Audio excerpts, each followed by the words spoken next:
Installée au cœur de la ville d'Épinay-sur-Seine pendant plus de 100 ans, la société Éclair a marqué l'histoire du cinéma. Tout démarre en 1907. Les films sont muets. Il faut que les personnages bougent, remuent et amplifient leurs expressions. On y tourne et on y développe les premiers films.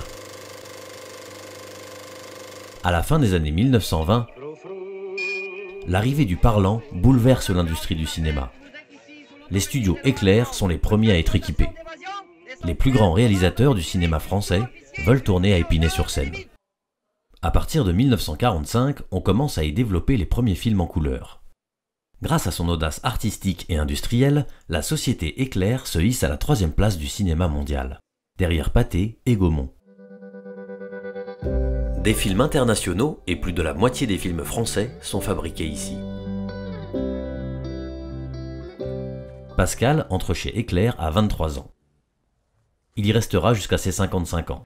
Alors moi j'ai commencé en tant que groom, donc on portait les boîtes de service en service, et j'ai terminé par responsable planning du labo. Pour Pascal, Éclair c'est une grande histoire de famille. J'ai mon père qui a commencé en 1952, je crois, il avait 16 ans.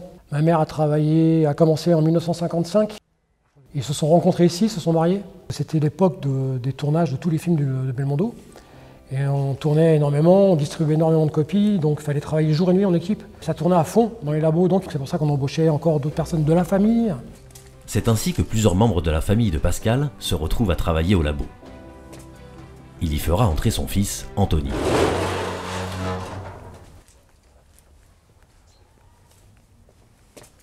Quand j'ai pu rentrer ici, c'était magique. C'était le rêve, c'était le cinéma.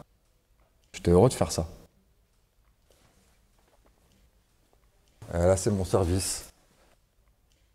Je faisais tout ce qui était synchronisation audio, vidéo, sous-titres. Il fallait vérifier qu'il n'y ait pas de bug avant que la distribution dans les salles de cinéma. Moi, j'ai un petit pincement au cœur quand même de voir le site comme ça.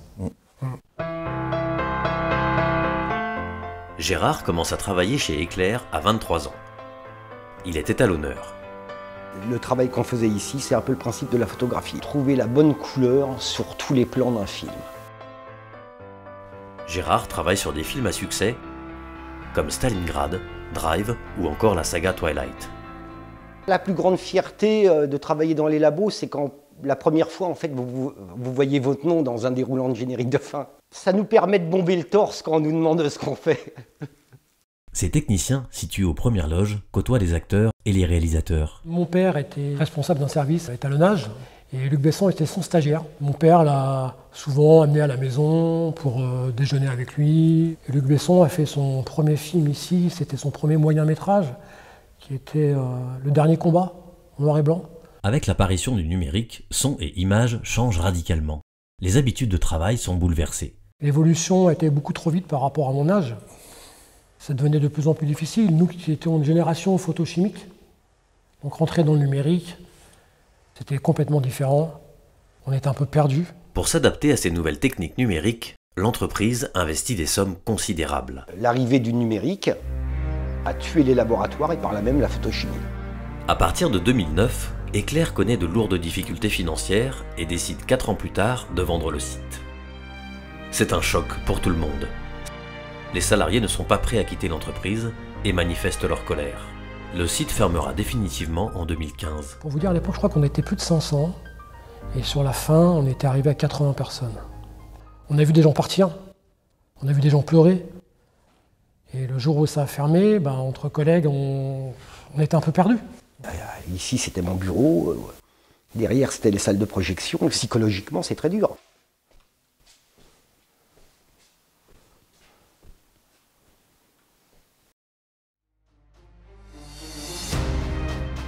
On a passé les meilleurs moments de notre vie, ici.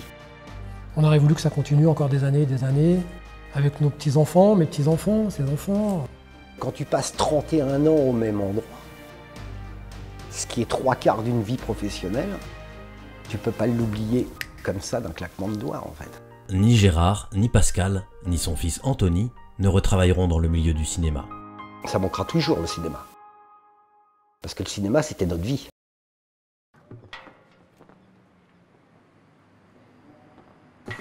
En 2018, alors que le site est à l'abandon depuis plusieurs années, la mairie d'Épinay-sur-Seine décide de le racheter et de le transformer en un projet artistique et culturel.